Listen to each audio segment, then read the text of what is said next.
Hello friends, तो आपको ये सुनकर कैसा लगेगा कि अगर आपका कोई फेवरेट सिंगर या के पॉप ग्रुप आपके यहाँ पड़ोस में ही रहने आ जाए। तो दोस्तों, यकीनी तौर पर ये सुनकर आपकी खुशी तो नेक्स्ट लेवल की होगी। तो आज के एपिसोड में हम ऐसी ही एक कहानी की बात करेंगे जहाँ पर एक आम सी लड़की की लाइफ बिल्कुल चेंज हो गई जब उसका फेवरेट के पॉप ग्रुप उसके यहाँ पड़ोस में रहने आया। एक्सो ग्रुप एक बहुत ही फेमस बॉय ग्रुप है जो कि इंडिया में भी काफ़ी ज़्यादा पॉपुलर है एंड एक कहानी भी एक लव ट्रायंगल ही है। तो दोस्तों, बिना देरी के शुरू करते हैं। तो ड्रामे के स्टार्ट में ही हमें नाइट का सीन दिखाया जाता है जहाँ पर एक वैन आकर रुकती है और इसमें से कुछ बॉयज़ बाहर आते हैं जो कि देखने में सीरियल किलर जैसे लगते हैं। और यहाँ पर हमें ड्रामे की मेन लीडर जी यून ही को भी दिखाया जाता है जो कि रात में अपने घर जा रही होती है और इसे तभी ऐसा फील होता है कि ये सारे लड़के इसका ही पीछा कर रहे हैं। इसकी वजह ये थी कि दोनों की लोकेशन ही एक थी, लेकिन जियोन ही इनकी बातें सुनकर ये अज्यूम करती है शायद ये लड़के किसी का मर्डर कर आए हैं और तभी ये वहाँ ही बेहोश होकर गिर जाती है। अब ये लड़के इसके पास आकर इसको देखते हैं, तभी जियोन ही उठती है और दौड़कर अपने घर चली जाती है। अब हमें नेक्स्ट डे सुबह का सीन दिखाया जाता है जहाँ पर जियोन ही, उसकी मदर एंड उसका ब्रदर ब्रेकफास्ट करते हैं कि तभी जियोन ही की मदर उसे बताती है कि पड़ोस में नए पड़ोसी आए हैं, जिसे ये सुनकर काफ़ी खुश होती है कि शायद कोई हैंडसम बॉय आया होगा।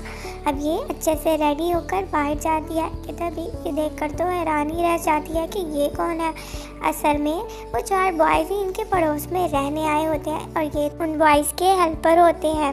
इसके बाद हमें जियोन ही की लाइफ के बारे में डीपली बताया जाता है कि वो बहुत ही ज़्यादा शाय गर्ल होती है और उसको कोई भी डेट का एक्सपीरियंस नहीं होता और इसको एक प्रॉब्लम होती है कि जब भी ये किसी को लाइक करती है और उससे बात करने लगती है तो इसका फेस काफ़ी ज़्यादा ब्लश करने लगता है। एक दफ़ा ये अपने हाई स्कूल क्रश को भी प्रपोज करने वाली थी कि तभी शाइनेस की वजह से इसका फेस फुल रेड हो जाता है और ये कुछ बोल नहीं पाती और इसका क्रश इससे इरिटेट होकर इसे वहाँ ही छोड़कर चला जाता है।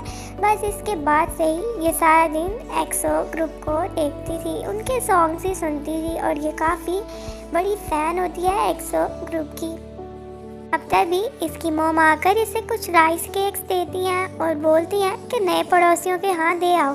जिसके बाद जियोन ही उनके घर जाती है वो केक्स देने, लेकिन जब वो वहाँ जाती है तो घर में तो कोई नहीं होता। जिसके बाद ये वहाँ ही खड़े होकर वो केक्स को खाना स्टार्ट करती है और फ्रिज से पानी भी निकाल लेती है कि तभी वो चारों बॉयज़ आ जाते हैं जिनका नाम है चेनियोल, डियो, बेक्यूम एंड सीहुन, जिनमें से जो मेन कैरेक्टर है वो है चेनियोल।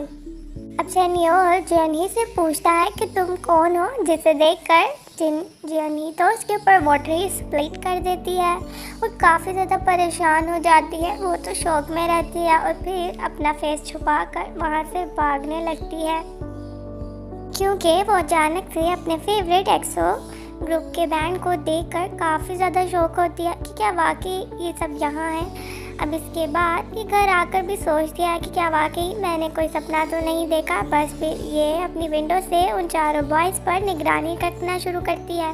अब ये अपनी मॉम से पूछती है कि आखिर ये चारों लड़के चैन और उसकी ग्रैंडपा के घर क्या कर रहे हैं, जिस पर इसकी मॉम कहती है कि उसे कुछ नहीं पता। एक्चुअली में चैन जॉनी का चाइल्डहुड फ्रेंड होता है जो अपने ग्रैंडपा के साथ इसके पड़ोस में रहता है। अब जॉनी अपनी विंडो में से उन बॉयज़ को ही देख रही होती है कि तभी वो बॉयज़ भी जॉनी को देख लेते हैं। जिसके बाद जॉनी नीचे छुप जाती है।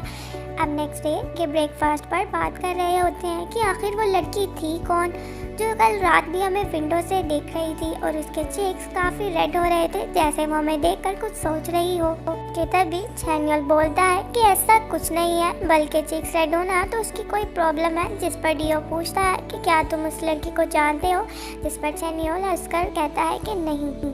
अब नेक्स्ट डे जॉनी की मॉम उससे नए नेबर्स के यहाँ क्लीनिंग के लिए भेजने को कहती है, जिस पर वो मना करती है, लेकिन उसकी मॉम कहती है कि अगर उसने ये बात ना मानी तो वो इसके रूम को भी रेंट पर चढ़ा देंगी।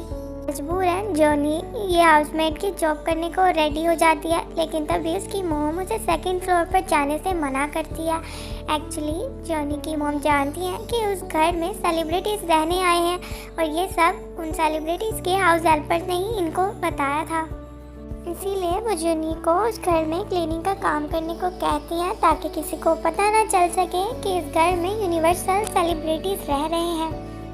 अब इसके बाद नेक्स्ट सीन में हमें दिखाया जाता है कि सेहुन की मुलाकात जॉनी के छोटे भाई से होती है, जो इसे कॉफ़ी शॉप का पूछता है, लेकिन जॉनी का भाई उसे अपनी फेवरेट कॉफ़ी पिलाता है, जिसके बाद ये दोनों काफ़ी अच्छे फ्रेंड्स बन जाते हैं। अब उन चारों बॉयज़ के स्टूडियो जाने के बाद जॉनी उनके घर जाती है क्लीनिंग के लिए। वो सारे घर को अच्छे से क्लीन करना स्टार्ट करती है। वो काफ़ी खुश होती है क्योंकि वो अपने फेवरेट के-पॉप बैंड के घर होती है। वो उनकी हर चीज़ को छूती है, उनकी कपड़ों को स्मेल करती है और काफ़ी ज़्यादा फ़ोटोज़ भी क्लिक करती है। जॉनी क्लीनिंग करते करते सेकंड फ्लोर पर पहुंच जाती है, जहां इसकी मॉम ने मना किया था, लेकिन वो रूम के अंदर जाती है और उसको देखने लगती है कि तभी इसे वहां एक कॉकरोच नज़र आता है, जिसे मारने के चक्कर में ये सारे रूम की सेटिंग की बर्बाद कर देती है। कि तभी वहाँ पर चेनियोल आ जाता है, जो ये देखकर काफ़ी गुस्सा होता है और इससे पूछता है कि तुम आखिर हो कौन और यहाँ क्या कर रही हो, जिस पर ये काफ़ी ज़्यादा डर जाती है। अब ये जॉनी पर काफ़ी ज़ोर से चिल्लाता है, जिसके बाद जॉनी रोती हुई स्टेयर से नीचे उतरकर बाहर आती है और वहाँ बैठकर रोने लगती है। ये सब कुछ देखकर लियो को काफ़ी ज़्यादा बुरा लगता है। अब वो जॉनी को आकर चुप करवाता है और उससे पूछता है कि क्या कोई मिसअंडरस्टैंडिंग हुई है, जिसके बाद वो देखता है कि जॉनी के चेक्स फुल रेड हो गए हैं, जिसे देखकर वो पहले तो स्माइल करता है और फिर उसके चेक्स को टच करने लगता है। इसके बाद जॉनी डियो को अपने चेक्स प्रॉब्लम के बारे में बताती है और बहुत ज़ोर ज़ोर से रोने लगती है। लेकिन यहाँ तो डियो फर्स्ट मीटिंग में ही जॉनी से काफ़ी ज़्यादा अट्रैक्ट हो चुका है। अब जॉनी का फ़ोन तो चेनियोल के रूम में ही रह गया था। अब वो इसका फ़ोन लौटाने के लिए बाहर आ ही रहा होता है कि तभी वो इन दोनों को बैठा देख लेता है और वहाँ ही रुक जाता है। अब नेक्स्ट सीन में हमें चेनियोल की 1 ईयर्स ओल्ड मेमोरीज दिखाई जाती हैं, जहाँ पर वो अपने कॉन्सर्ट को परफॉर्म कर रहा होता है। लेकिन उसकी परफॉर्मेंस के बाद एक्सीडेंटली उससे उसका लकी लॉकेट टूट जाता है, जिसको ये बहुत ज़्यादा लकी मानता है। लेकिन अब ये टूट चुका होता है कि तभी इसको इसके ग्रैंडपा की डेथ की न्यूज़ भी मिलती है। एक्चुअली ये लॉकेट इसको इसके ग्रैंडपा ने दिया होता है और वो कहते हैं कि ये काफ़ी ज़्यादा लकी चार्म है। वो इसको चेनियोल को दे देते हैं और बताते हैं कि उनके पास ऐसा एक और भी है। अब लॉकेट टूटने के बाद चेनियोल के साथ सब कुछ गलत होने लगता है और सब कुछ बहुत ज़्यादा बुरा होता है, यहाँ तक कि एक्सीडेंटली इसकी वजह से इसके ग्रुप मेंबर को भी काफ़ी ज़्यादा चोट आती है और इसके फ्रेंड को हॉस्पिटल में एडमिट करवाना पड़ता है। जिसके बाद चेनियोल सोचता है कि ये सब भी उसके लकी लॉकेट के टूटने की वजह से ही हो रहा है और इसीलिए ये अपने ग्रैंडपा के घर आया है ताकि वो ग्रैंडपा वाला लॉकेट ढूंढ सके कि ये सब कुछ पहले की तरह अच्छा कर सके। अब वहाँ ही जॉनी काफ़ी ज़्यादा परेशान हो रही होती है, ये सोच सोच कर कि आखिर उसका फ़ोन कहाँ रह गया है। लेकिन उसका फ़ोन तो चेनियोल के पास होता है, जो कि उसके फ़ोन में उसकी फ़ोटोज़ देख रहा होता है। अब नेक्स्ट डे जॉनी को याद आ ही जाता है कि उसका फ़ोन तो चेनियोल के रूम में ही रह गया था। अब ये नेक्स्ट डे कर चेनियोल के रूम में अपना फ़ोन लेने जाती है। अब ये अपना फ़ोन लेकर वहाँ से जाने ही लगती है कि तभी चेनियोल बाहर आकर इसका हाथ पकड़ लेता है और उससे पूछता है कि क्या तुम्हें वाकई याद नहीं है मैं कौन हूँ, जिस पर ये कंफ्यूज होकर बोलती है एक्सो और वहाँ से भाग जाती है। अब नेक्स्ट डे जॉनी काम पर नहीं आती, जिसकी वजह से चेनियोल और डियो काफ़ी ज़्यादा वरीड होते हैं कि तभी जॉनी के भाई की मदद से इनको पता चलता है कि जॉनी को फीवर है। अब डियो एक कॉफ़ी कैन पर गेट वेल सून की चिट लगवा कर जॉनी को भिजवाता है, क्योंकि अब वो कंफर्म है कि वो जॉनी को बहुत ज़्यादा लाइक करता है। अब नेक्स्ट डे जॉनी काम पर वापस आ जाती है कि तभी चेनियोल रूम में आ जाता है और दोबारा से जॉनी से वही सवाल करता है और कहता है कि तुम वापस क्यों आई हो, क्या तुम्हें पैसों की ज़रूरत है। जिसको सुनकर जॉनी को बहुत ज़्यादा बुरा लगता है और वो रूम से जाने लगती है कि तभी चन्योल उसका हाथ पकड़ लेता है और उससे अपने सारे मिसबिहेवियर के लिए सॉरी बोलता है और कहता है कि जब तक तुम अंदर काम कर रही हो मैं रूम से बाहर ही तुम्हारा वेट करता हूँ।